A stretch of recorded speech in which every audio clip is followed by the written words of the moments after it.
So while I was doing some study recently, I came across the idea that we're going to run through in this particular time period, and that is the idea of great expectations. And it's the idea that as you go through and you read Christ's teaching in the Sermon on the Mount, as we are known to call it, when he goes through and he is teaching, he is telling us what he expects of his people. He is telling us how he expects his people to act. And so we're going to go through and we're going to pick up at verse 13, which is right after the section on what they call the Beatitudes. But we're going to pick up at verse 13, and we'll be looking at the context of verses 13 through 48. And I will tell you that as we go through this particular lesson, that I will have slides that will have different sections of these passages written out on the slide. And so if you are to go through and to study this on your own, you can certainly stop at these slides and take the time to read them yourself. For time's sake, I am not going to read those passages to you. I am going to encourage you to spend a little bit of time doing that on your own. So as we begin, the first thing that is expected of Christ's followers is that they are to be an example. And that is to say that they are not just to be an example, but they are to be a positive example. And in verses 13 through 16, we have the idea of salt and light. In verse 13, we're taught that Christians are the salt of the earth. And so in order to fully appreciate what it is that he is trying to display to, or to get his listeners to understand, and what it is he wants us to understand today, we need to take just a moment to look at what it is that salt does. And the first thing that salt is known for is that it was used in that time and can be used to stop decay. And so really the idea is, if we are the salt of the earth and we are to stop decay, that tells us that the world at this point is in moral decay, and it is expected of Christ's followers, that is Christians today, to keep it from going bad. Christians are expected to prevent this world from continuing in its decay. Salt also serves as a cleansing agent. And as Christians, we act as salt by living pure lives in this world. Salt is an antiseptic which cleans wounds and it fights infection. So it's something that is used to help the spread of disease and infection, and it is used to heal. One of the things that you can be sure of, if you have ever done this to yourself, or if you've seen it done, or it's happened to someone that you know, is that getting salt into an open wound, while it can fight infection, it certainly also can be painful.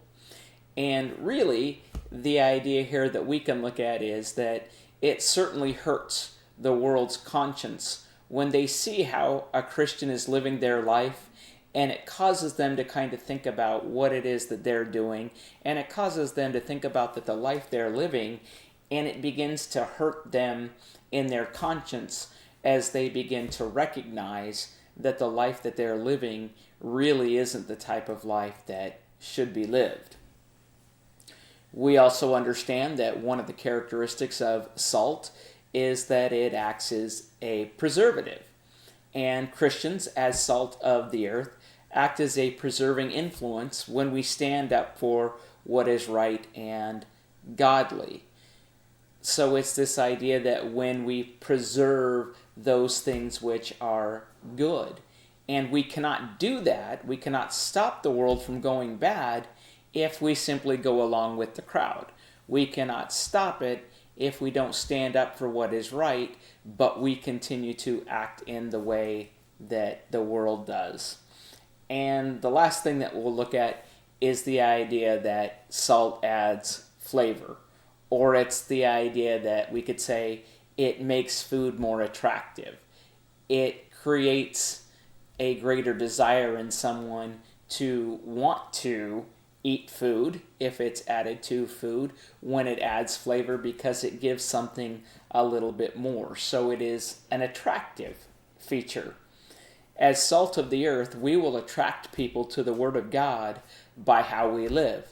Just like it can hurt the conscience of those who view how we act and get them to think about how they're acting, other people will look at Christians and they'll see the life that they are living, and they'll want to know what it is that causes them to act in that manner. Something about the way a Christian carries him or herself is attractive to people, and they want to be able to live a life like that. And so they'll ask about that, and that's the responsibility of Christians.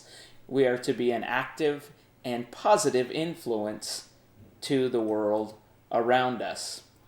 And then we go on and we have the example of being a light of the world.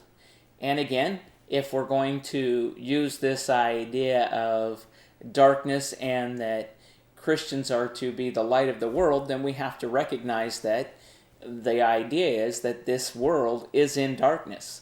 It's sitting in the darkness of sin, of ignorance, and rebellion.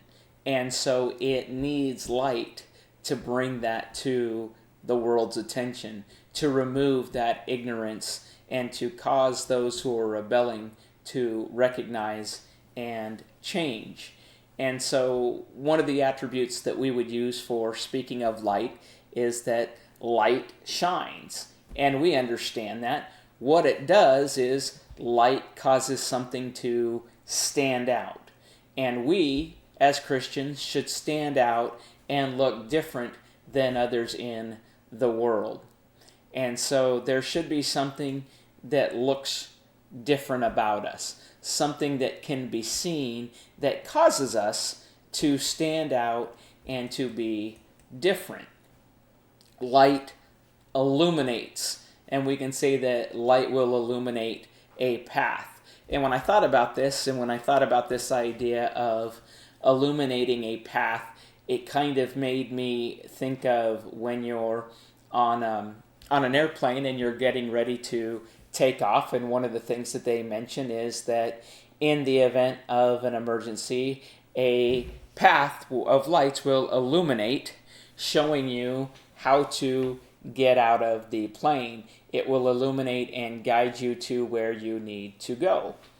As lights of the world, Christians are making the world aware of the path to God and making others aware of who Jesus is and exactly what he has done.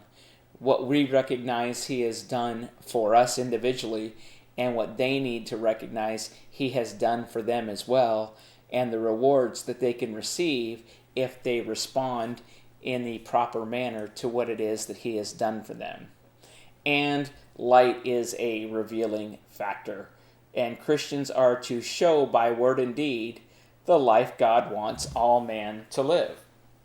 And so it's the idea that it's revealed to them how they should live. They can finally see by looking at, again, the actions and the lifestyle of a Christian, and they recognize what it is that God desires. And when a Christian allows his light to shine, the scriptures, the verses tell us in verses 13 through 16, we're told that others will see the good deeds because they've been illuminated. The good deeds will be revealed.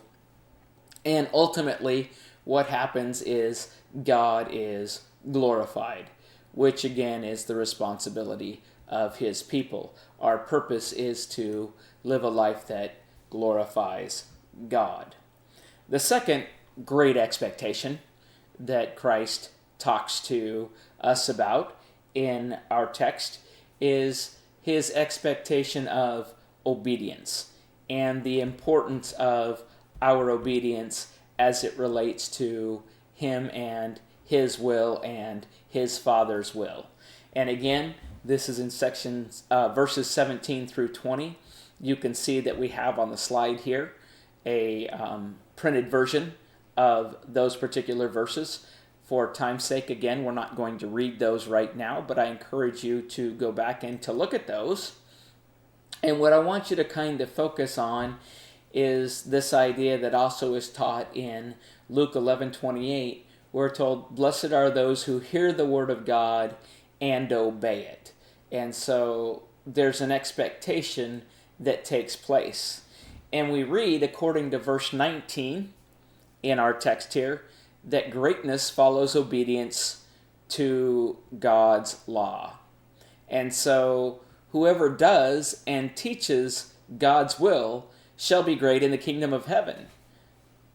On the other hand, whoever breaks one of the least of these commandments or teaches others to do so will be called least in the kingdom of heaven. And so we have this idea that greatness will follow our obedience to God's law, and it will be seen in how we act. And the idea is not only what we do, but also what we teach. And so as I look at this idea, it says whoever does and teaches. To me, that means there's a responsibility to do both of those things. We're expected to do this ourselves, but part of our obedience to God is to teach others to do the same. On the other hand, if we are teaching others or causing others to break his commandments, to disobey him, then we will be considered least in the kingdom of heaven. And we understand that Jesus fulfilled the law, and he talks about that he came to fulfill the law so that we can faithfully obey the commands of the Father. Jesus came to do that. Jesus did come to fulfill the law. He has done so, and we are expected, with great expectation on Christians, to be obedient to that law. In verses 21 through 26, we have the idea of gentleness, or the idea of how we should respond. Really, what he's dealing with is how we should respond when people may be mistreating us, or when there may be differences of opinion, or there may be grievances between ourselves and others. This again would be in section or verses 21 through 26.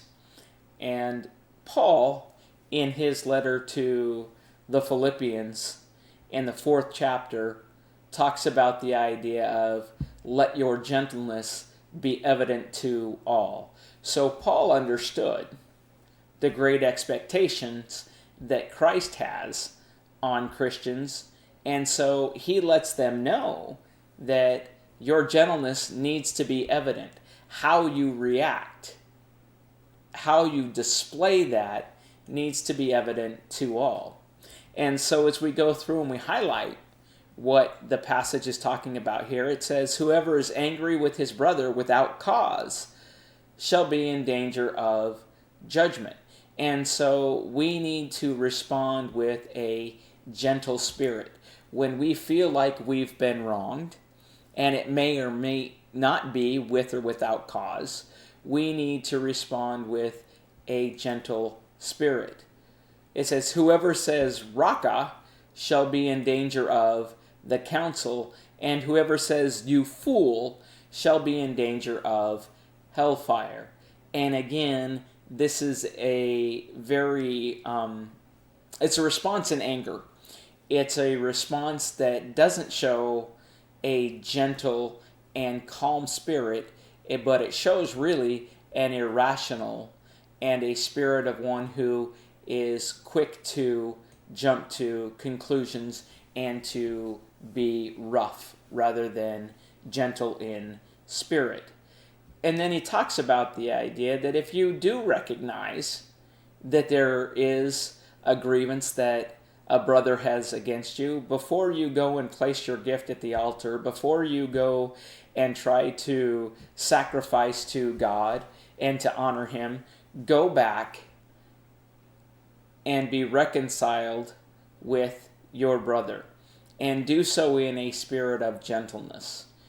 Not go and try to fight and argue, but come together in a spirit of gentleness and be reconciled to one another. And then when you've accomplished that, then you can come back and you can offer your gift. In verses 27 through 30, Jesus speaks to his expectations on the idea of purity. And the emphasis really here is on the idea of, or within the text, it is the idea of being pure from a sexual standpoint. But I think there's even more that we can find in the idea of living a pure and a clean life. Again, we have the context and we have the teaching in verses 27 through 30. And I found this statement and I thought it was interesting. The idea that if you have everything and you do not have purity, you actually have nothing. And so as we consider and we listen to what Christ has to say about purity, he tells us, if your right eye causes you to sin, pluck it out and cast it from you. That sounds pretty harsh. But he says, if your eye causes you to sin, get rid of it. Or if your right hand causes you to sin, cut it off and cast it from you. Again, this idea of it seems rather extreme. But the idea behind this is it is better for you to go through your life minus an eye or minus a hand or partially maimed than to be led to the gates of hell because of your lifestyle. And he's really saying, beware of what you allow your eyes to see and beware of what you allow your hands to touch. If you want to remain pure, keep your eyes focused on what they should be focused on and don't look where you shouldn't look, and keep your hands where your hands need to be and don't touch those things that your hands ought not touch. It's really pretty simple. But there is an expectation of remaining pure, of remaining clean. You hear the idea of pure as the undriven snow, the idea of how white, how clean it is. That's the idea of purity and keeping your body and your soul clean. In verses 31 and 32, he goes on, and I'll read this because we don't have anything following it. But in verses 31 and 32, he kind of carries it also into the idea of marriage being sacred. And he says, furthermore, it has been said, whoever divorces his wife, let him give her a certificate of divorce. But I say to you that whoever divorces his wife for any reason except sexual immorality causes her to commit adultery. And whoever marries a woman who is divorced commits adultery. So we have this situation where if a wife is being put away for anything other than sexual immorality, then he is causing her to commit adultery. He says, but I say to you that whoever divorces his wife for any reason except this impure act, he will cause her to commit adultery, and whoever marries a woman who is divorced commits adultery. And so there's this idea of the purity of marriage and the need to keep it pure and keep it clean. As we move forward in our text, there is the idea of the great expectation that Jesus has upon his children, upon Christians, upon God's children, to be truthful, to be honest. And so he goes and he talks about the idea of swearing falsely and performing oaths to the Lord. And he corrects once again. You've heard it said one way, but I say this. And again, the text is there. We're not going to read that. We're going to look at a couple of points from that. Proverbs 11, verse 3 reminds us, or says that the integrity of the upright guides them, but the unfaithful are destroyed by their duplicity. So the integrity, one who has integrity is one who is known to be truthful, is one who is known to be honest, is one who is known to be someone that you can trust. He simply says that we need to let our yes be yes and our no be no. We should not embellish our conversation with promises that are supposed to strengthen our words. We shouldn't need to add to anything that we have to say in false promise that makes it sound like something stronger than what it is. We need to simply let our words be our words. Let our yes be yes, let our no be no. We need to have enough integrity that people will simply believe what we say. If we live a life where people recognize us of being truthful and honest, and they see us as a person of integrity, then they won't have to have a need for hearing some kind of embellishment to further convince them of our honesty. It is the idea of saying what you mean and meaning what you say. And so there is a great expectation that Christians are to be truthful in how they deal with their fellow man. In verses 38 through 42, and I have to say, kind of figuring out the word that I wanted to use to categorize for this sermon, and it's something that you can come up with one on your own. But for this particular section in 38 through 42, it has to do with the idea of an expectation of being peaceful, keeping peace. It has to do also with the idea of being willing to assist others and go above and beyond what it is that they would ask. It's kind of the idea of allowing yourself to suffer so that others don't have to. And that's really a great way to look at it, is that maybe the expectation is, as Christians, we should be willing to allow ourselves to suffer in order to prevent someone else from that same problem, or to prevent them from suffering. Again, it's in verses 38 through 42. And the idea is, as you can see, I like the little picture here, that we are to repay no one evil for evil. And so he tells us, whoever slaps you on the right cheek, turn the other to him also.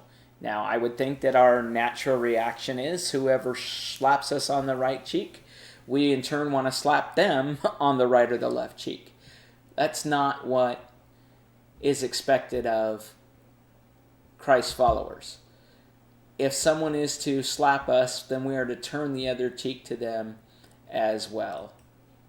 If someone wants to sue and take your tunic, then let him have your cloak also. If someone is trying to take away a part of your clothing, again, go ahead, and the idea is give them more. If it's so important that they need your tunic, then maybe you need to allow yourself to suffer just a little bit and go without a cloak as well, so that they can have both. And then there's the idea of whoever compels you to go 1 mile, go with him 2. And just as a side note, for those that may not have studied or may not be aware, during this particular time, one of the rights that Romans had was to, well, I'm not even going to go into it. We will just put that aside and just take this idea that if someone wants you to go or compels you to do something for a mile, be willing to go beyond that, a 2nd mile, as it says.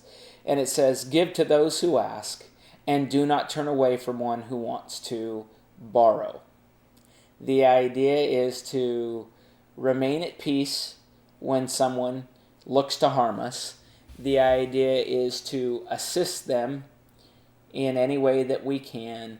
And the idea is to go as far as to even be willing to suffer ourselves in order that they may not suffer. That's a great expectation. That's something, though, that Christ expects out of his followers, and that's what he teaches. And then in verses 43 through 48, we have the idea of his expectations as it comes to love. I will go ahead and read this one because I would like to emphasize a little bit of this, but picking up at verse 43, and once again it starts out, "You have heard it was said, you shall love your neighbor and hate your enemy. But I say to you, love your enemies, bless those who curse you, do good to those who hate you, and pray for those who spitefully use you and persecute you, that you may be sons of your Father in heaven, for he makes his sun rise on the evil and on the good, and sends the rain on the just and on the unjust." I want you to think about that for a moment, and as you look at verse 44 again, "I say to you, love your enemy, bless those who curse you, do good to those who hate you, and pray for those who spitefully use you and persecute you."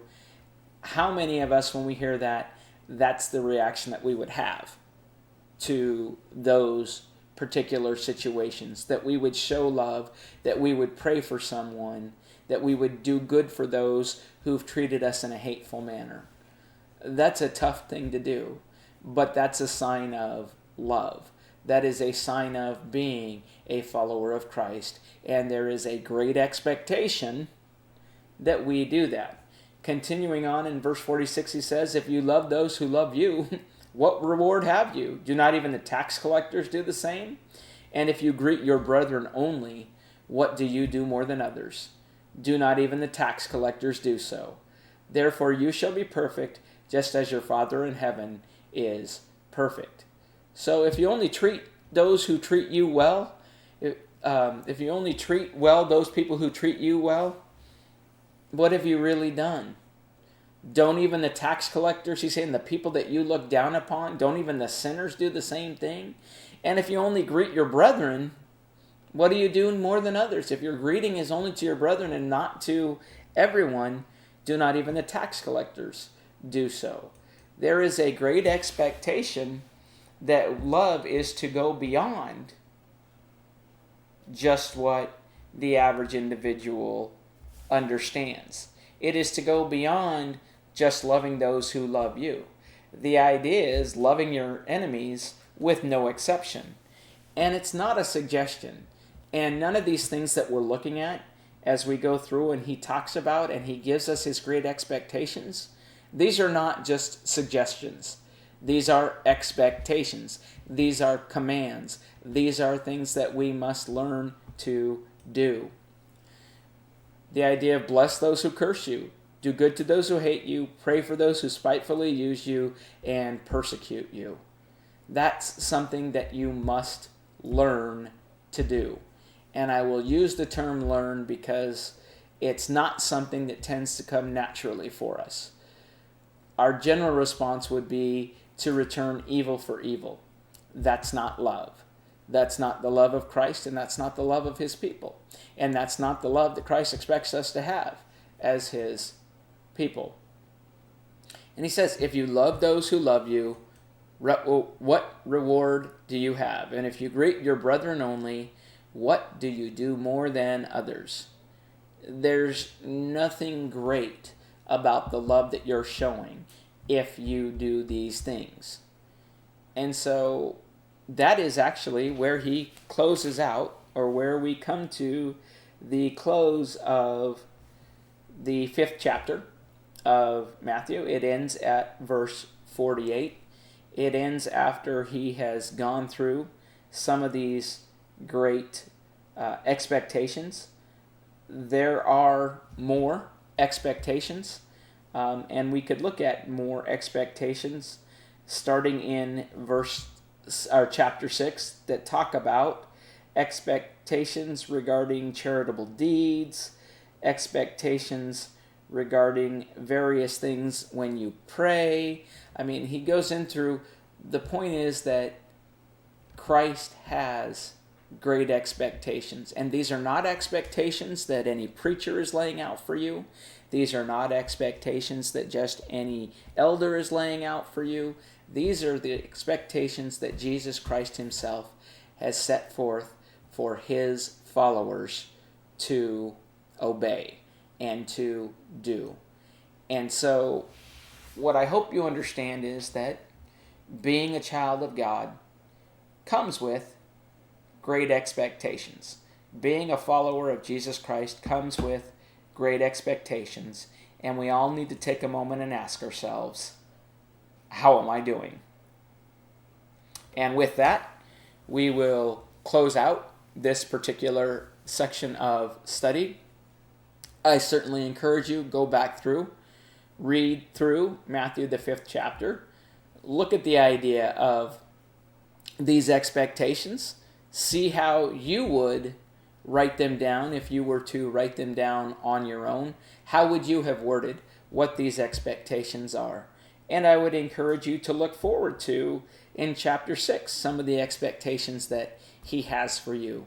And write down what it is the expectation is that you find. And then I encourage you to ask yourself, how am I doing? And depending on the answer, you can either keep doing what you are doing, or if you're not doing what it is, or you're not doing as well as you'd like, you can certainly ask your Heavenly Father to help you to do so and continue to work on it. Appreciate your time. Thank you.